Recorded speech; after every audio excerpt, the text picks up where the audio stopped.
강의 내용은 성경은 하나님의 말씀입니다.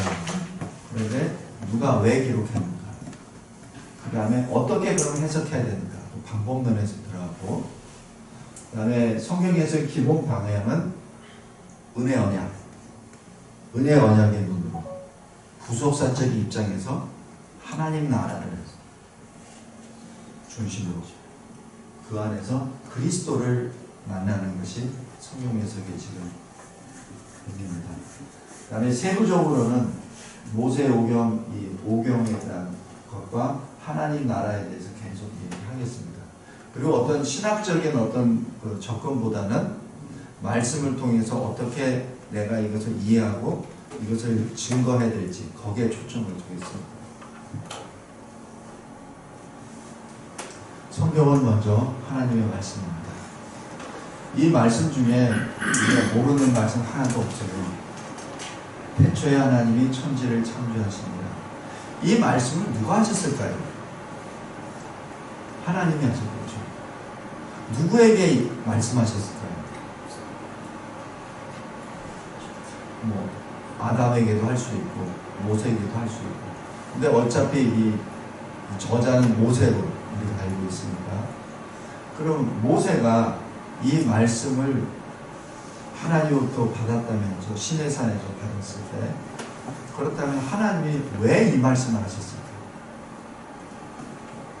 왜?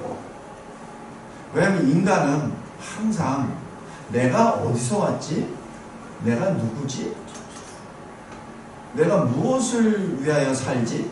내가 어디로 가고 있지? 나는 왜 죽어야 되지? 이 모세는 누구예요? 그 바로궁에서 40년 동안 살던 사람 아닙니까? 잘 살던 왕자였잖아요. 물론 출신은 히브리언이었고 어떤 나일강에 떠내려가다가 이렇게 하나님의 역사로 건짐을 받아서 했지만, 40세가 됐을 때 모세는 자기 동족을 구원해야 되겠다는 생각으로 나가서 죽이잖아요. 애국 군사. 그리고 도망가서 40년 동안 미디안 광야에 삽니다. 우리 출애굽기 3장 한번 보세요.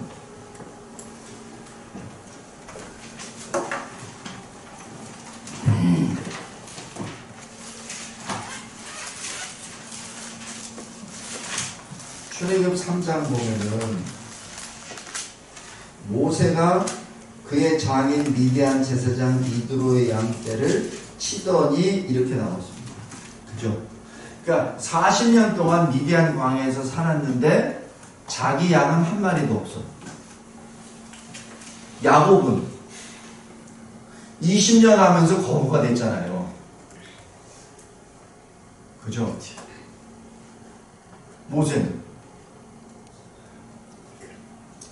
모세는 무능한 자네. 요즘 말하면은 그냥 뭐 재산 증식하는 방법도 모르고 그냥 자기 장인 양떼만 하고 완전히 폐인이지 뭐. 바보지.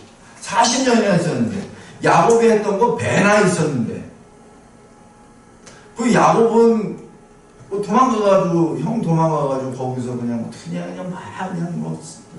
한번 이 패밀리를 한번 일으켜보려고 그냥 바둥바둥 해가지고. 왜? 근거. 하나님이 주신 언약. 그거 믿고 달려왔잖아요. 그럼 모세는 뭐예요? 모세는 그 언약도 없어? 그냥 40년 동안 그냥 하늘만 보고, 에이, 한숨만 쉬다가 40년 지났나요? 아닙니다. 여기서 모세의 신앙을 봅니다. 여기 모세가 불이 붙었는데 그 나무가 사라지지 않는 광경을 2절에서 보죠. 그러면서 3절에 이 광경이 어떻게 된 거지? 하고 이 몸을 돌려서 봅니다. 그때 4절에 모세야 모세야. 그죠? 모세야 모세야 이럴 때 모세의 반응이 뭐예요? 내가 여기 있나이다. 우리 내가 여기 있나이다를 잘 봐야 됩니다. 이 아무나 이렇게 나오는 말 아니에요. 이거는 주님을 기다리는 자만이 반응할 수 있는 표현입니다. 사울이 다메섹 도상에서 부활 주님을 만나잖아요. 사울아 사울아 어찌하여 나를 핍박하냐 그럴 때 사울이 뭐라고 하죠? 주여 누구시옵니까? 이게 보통 반응이에요. 모르니까 찾지도 않았으니까. 그리고 자기가 주장하는 대로 내가 이 교회를 없애야지 내가 하나님의 뜻을 이루어진다고 착각하고 지금 빠진 사람에게는 내가 여기 있나이다라는 걸 못해요. 우리 창세기 12장 1절에 하나님이 아브라함을 부르셨을 때, 그때는 아브라함이 아니라 아브라함이죠. 아브라함을 부르셨을 때 아무 대답 없어요. 그냥 내가 너를 지시하는 땅으로 가라. 거기에 순종했지 아브라함은 반응한 게 없어요. 나중에 횃불 언약이나 아니면 뭐 할례 뭐 이런 거 쭉 할 때도 내가 여기 있는 거 없어요. 왜 그거 할 때 하나님이 직접 아브라함에게 말씀하시잖아요. 근데 언제 내가 여기 있나이다 하냐면 22장입니다. 독자 이삭을 번제로 드리려 할 때 한번 잠깐 확인해 보겠습니다. 창세기 22장.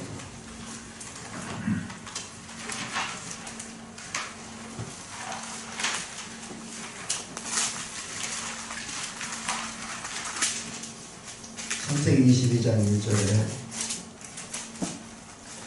하나님이 아브라함을 시험하시려고 그를 부르시되 아브라함아 그가 이르되 내가 여기 있다. 이 내가 여기 있나이다라는 그 표현은 아무나 하는 거 아니에요. 창세기 12장에 아브라함이 소명을 받을 때 75세였습니다. 22장에 아브라함이 다시 이 말씀을 받았을 때 최소한 110여세는 됐어요. 이삭이 자기 장작을 메고 올라갈 정도 되니까 최소한 10대잖아요. 그죠? 그러면 당연히 아브라함도 110세가 넘었다는 얘기예요. 그 얘기는 지금 대략 한 115세라고 했을 때 그냥 얼추 그냥 가정을 했을 때 그러면 이 이삭의 나이가 15살 됐을 때 그러니까 75세로부터 40년 대략 그 기간이 지나고 난 다음에 아브라함이 하나님 앞에 고백한 것이 내가 여기 있나이다. 지금 모세가 40년 동안 그 미디안 광야에서 뭘 했을까? 제가 계속 이렇게 이 말씀 가지고 묵상하고 또 설교하면서도 느끼고 하는 것이 모세가 하나님과 엄청나게 많은 씨름을 했구나 라는 것을 느낍니다. 어느 정도 씨름했냐면 자기 재산에 대해서는 전혀 관심이 없어요. 양에 대해서는 전혀 관심이 없어. 자기 패밀리에 대해서는 전혀 관심이 없어요. 그냥 하나님 나라. 자기 동족을 구원하려고 내가 힘이 있을 때 40세 내가 왕자했을 때 뭐 좀 해보려고 했는데 내가 거기서 실패했잖아요. 세상적으로 실패했지. 미디안 광야에 와서 장인이 이방인이잖아요. 히브리인도 아니야. 결혼한 자기 아내 히브리인도 아니야. 그 사람하고 살면서 아이 둘을 낳고 살면서 모세에게 계속해서 다가오는 것은 주님의 일입니다. 주님, 내가 어떻게 살아야 됩니까? 어떻게 해야 이스라엘을 구원해낼 수 있습니까? 내가 무엇을 해야 됩니까? 하나님 나에게 생명 주셨는데 내가 어떻게 살아야 됩니까? 그것이 40년이 아니었나. 그러니까 내가 여기 있나이다 라는 거죠. 사무엘이 어렸을 때 하나님이 부르시죠. 사무엘아. 그때 뭐예요? 엘리 제사한테 가잖아요. 3번을 가니까 엘리가 뭐라고 합니다. 그것은 여호와께서 부르시는 거니까 내가 여기 있나이다 라고 얘기해 하잖아요. 그죠? 그때만 하더라도 사무엘은 여호와를 만난 적이 없습니다. 이제 여기 모세가 내가 여기 있나이다 라고 하는 그 말씀이 굉장히 깊은 시사하는 점이 많습니다. 그리고 여기 성경에는 기록은 안 돼 있어요. 근데 그 한 고백 하나가 엄청난, 저에게는 엄청난 충격이었습니다. 그 다음에 하나님이 주신 말씀, 신을 벗어라. 이곳은 거룩한 곳입니다. 그죠? 이 거룩이라는 단어가 무엇을 의미하죠? 카도슈. 히브리 말로 그 거룩이라는 단어 그 뜻은 무겁다라는 뜻입니다. 우리가 죄인이 짊어지기 불가능한 무게입니다. 그게 거룩입니다. 이사야서 6장에서도 보면 하나님 보좌 앞에 이사야가 올라가죠. 그리고 거기서 가장 먼저 처음 본 거 거룩입니다. 왜 그랬을까요? 그냥 하나님이 이게 하나님의 영광을 자랑하시기 위해서 아니에요. 교육을 하기 위해서. 분명히 그것도 나타나지만 자연적인 모습이지만 그 이미지 그 자체는 분명히 이사야뿐만 아니라 이사야 선지자를 통해서 받은 말씀을 우리가 있잖아요. 우리에게도 분명히 주시는 하나님의 뜻이 있어요. 왜 거룩할까? 그리고 거기에 있는 천사가 하나님 보좌에서 가장 지근거리에 있는 천사잖아요. 근데 그 천사가 날개가 6개야. 근데 둘은 얼굴을 가려. 둘은 발을 가려. 그리고 불을 가지고 날아다니면서 말을 해요. 왜? 하나님의 거룩 앞에 그 누구도 얼굴을 들 수 없다는 거예요. 그 거룩한 그 천사 자체도 하나님의 그 절대 거룩 앞에 드러낼 수 없다는 얘기죠. 발을 왜 가렸습니까? 피조물이라는 거. 여러 가지 해석이 있어요. 그래서 날아다니면서 하는 얘기.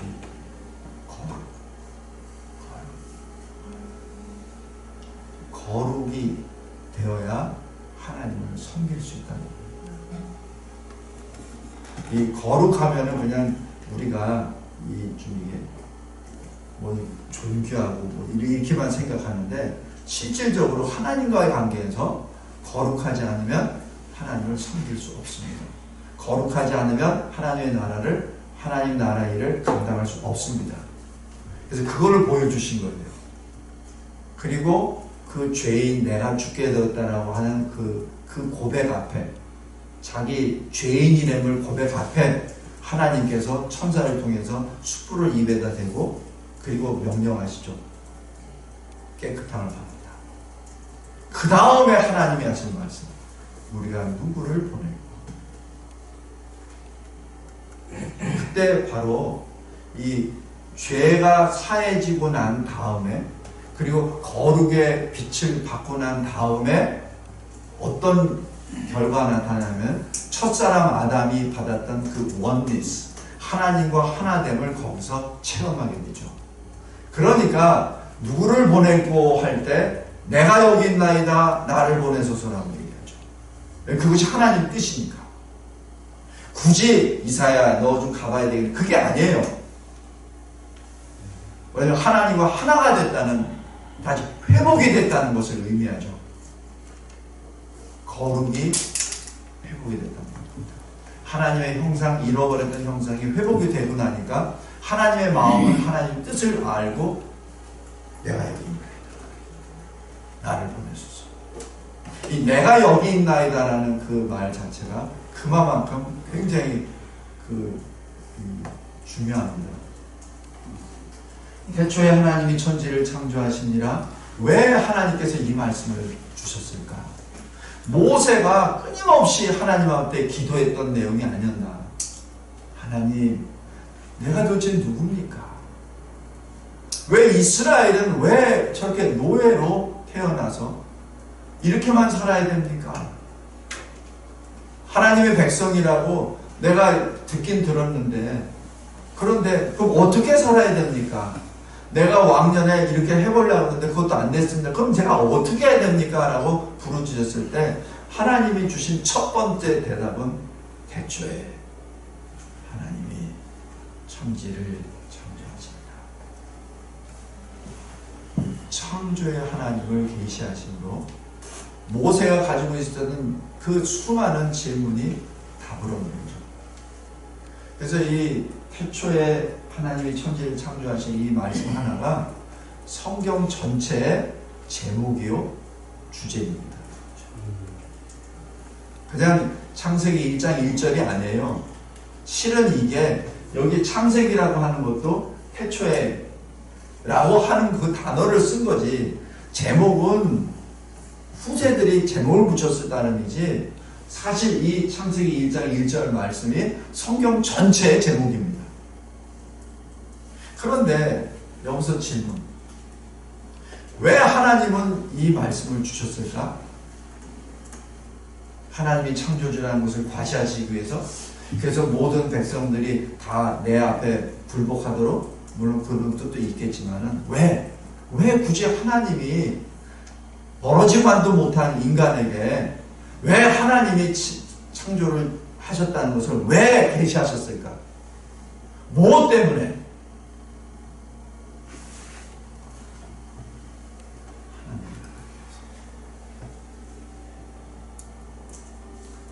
이유는 하나님이 사랑하십니다. 창세기 1장부터 쭉 설명을 좀 하시죠. 너의 존재가 어떤 존재라는, 네가 어떻게 생겨났는가, 네가 어떻게 타락했고 하는 걸 다 쭉 설명해 줘. 그래야 하나님께로 돌아올 수 있는 길이 어디잖아요. 창세기 1장 1절 엄청난 역사입니다. 그런데 그것을 제대로 깨닫지 못해요. 그러니까 성령께서 사도 요한을 통해서 요한복음 1장으로 설명을 다시 해주시죠. 그것이 여기 태초에 말씀이 계시니라라고 여기서 창조의 하나님을 다시 세부적으로 또 말씀해 주세요. 말씀이지. 근데 말씀이 하나님과 함께 계시니라는 이 말씀에 하나님과 함께 계신다는 얘기를 보통 여기 영어로 할 때는 어떻게 하면 with로 되어 있어요. with는 옆에 있잖아요. 그죠? 근데 오늘 가서 해명을 잘 보세요. 플러스로 되어 있습니다. 영어로 하면 to입니다. to는 하나님 아버지와 말씀이 같이 보고 있는 거예요. 위치상으로 같이 보고 있는 거예요. 이렇게 있는 게 아니라 이렇게 있는 겁니다. 하나님하고. 그 얘기는 뭐예요? 지금 하나님과 하나님의 말씀이 서로 보면서 창조하십니다. 아까 얘기했죠. 이사야서 6장에 하나님의 얼굴을 볼 수 있는 사람 아무도 없어요. 심지어는 그 천사까지도 얼굴을 가려야 됩니다.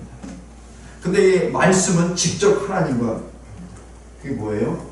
바로 그 하나님은, 그래서 말씀하잖아요. 말씀은 하나님이십니다.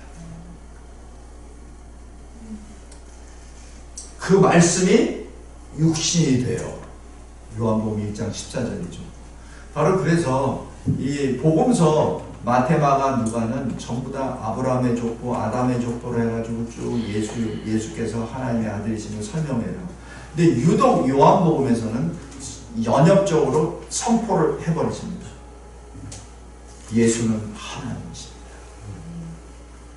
이게 달라요. 복음서가 좀 이 내용은 다 같은데 이 전개 방식이 다르고 예수를 보는 그 선언이 또 달라요. 그래서 왜 저 요한복음에도 나오잖아요. 이 도마가 나중에 예수님 만나고 그 고백했던 거, 나의 하나님. 그죠? 나의 하나님이라고. 거라사 지역에서 있었던 그 일도 나의 하나님이 어떻게 하십니까? 이렇게 생각합니다. 그래서 이 요한복음의 그 해석이 굉장히 중요합니다. 여기서 왜 제가 이 말씀을 드리냐면 성경은 성경의 해석입니다. 이 창세기 1장 1절 말씀을 요한복음 1장이 설명을 해주죠. 여기서 그 말씀이 자기 백성들을 구원하시기 위해서 어떻게? 그들의 죄에서 구원하시기 위하여 이 세상에 오셨는데 그 방법이 임마누엘입니다.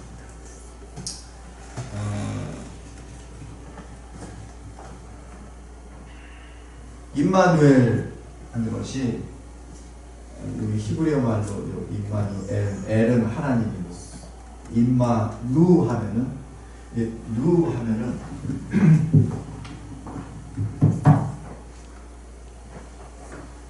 누가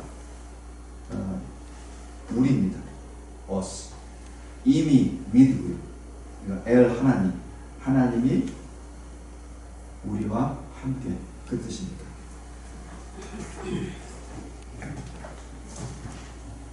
이게 임마누엘이 하나님의 이름이 맞아요.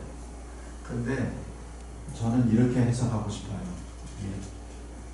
구원의 방법입니다.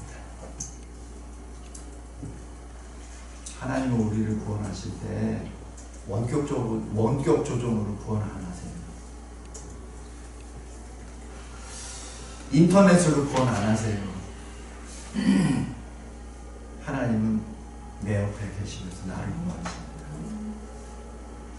참 이게 이 말씀 하나하나가 주는 그 뉘앙스가 굉장히 커요. 우리 계시록 14장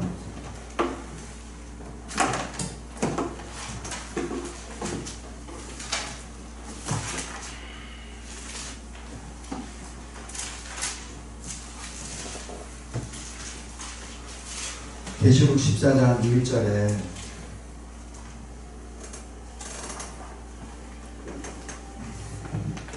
내가 또 보니 보라 어린 양이 시온산에 섰고 그와 함께 14만 4천이 서 있는데 이 어린 양은 주의 백성들과 같이 있습니다. 이 바울이 고린도 교회에서 이제 교회를 개척했을 때 두려워서 떨고 있을 때 그때 주님이 옆에 서서 말씀하십니다. 두려워하지 말고 계속 전하라. 이곳에 내 백성이 많다. 그 말씀을 하시죠. 그러니까 주님은 우리로부터 멀리 계신 게 아니에요. 항상 내 옆에 계십니다. 그래서 사도 바울이 고백하잖아요. 내가 사는 것이 아니라 내 안에 그리스도께서 사신다고 하듯이 그 임마누엘은 그 단어 자체가 하나님의 뜻도 되지만 하나님이 나를 어떻게 구원하시는 것, 구원의 방법이 들어갑니다. 그래서 이 주님은 우리를 그렇게 구원해 주십니다.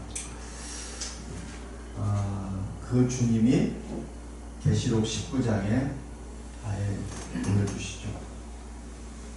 그 이름은 충신, 진실인데 헬라어로 보면은 신실, 진리입니다. 번역이 조금 이게 좀 한계가 있어요. 그래서 제가 표를 달았습니다.